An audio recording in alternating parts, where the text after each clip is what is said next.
All right, Ty Billin, this is actually becoming a little bit depressing here, right? So now I've touted the LSU Tigers for 2020 just because of the fact that I know LSU's roster front to back, right? I'm not like these fugazi cats who be running around here mispronouncing people's name, eating jello, pudding pops and all that. Come on, man. You know what I'm saying? I understand the composition of this roster, and I thought that some of the guys coming back were under the radar and would just absolutely ball out this year and would give LSU a chance to really be in the mix this year. But now it's getting to be a little scarce here because some of these guys that I thought were potential breakout stars, one being Tyler Shelvin here, right? The very extremely active shade all the way to a 2-eye type cat that they have is decided to opt out and I guess put his name in the hat for the NFL draft. Now, Tyler Shelvin is a very good player, but he does not have NFL draft production, so I just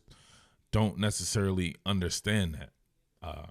Now, someone like Jamar Chase, of course, he's the Biletnikoff Award winner, and he has the type of production that you would warrant at least from 1 year. He can lean off that 1 year.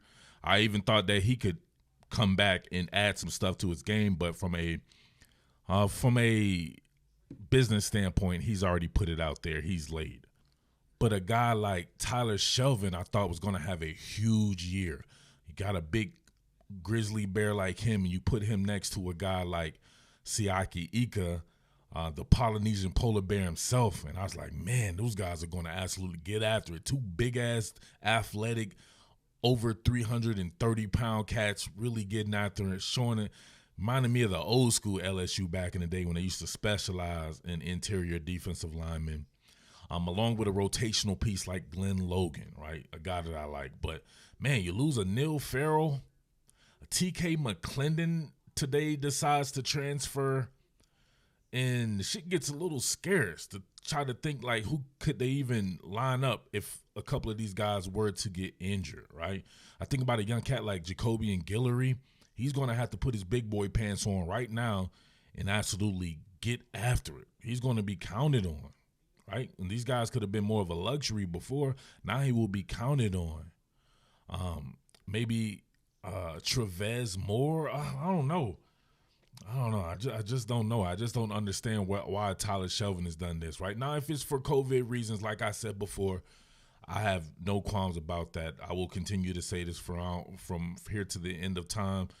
We're not taking it seriously enough as a society in the first place, so I don't begrudge anyone who would want to opt out because of those reasons. But this is weird. These guys are actually already in camp.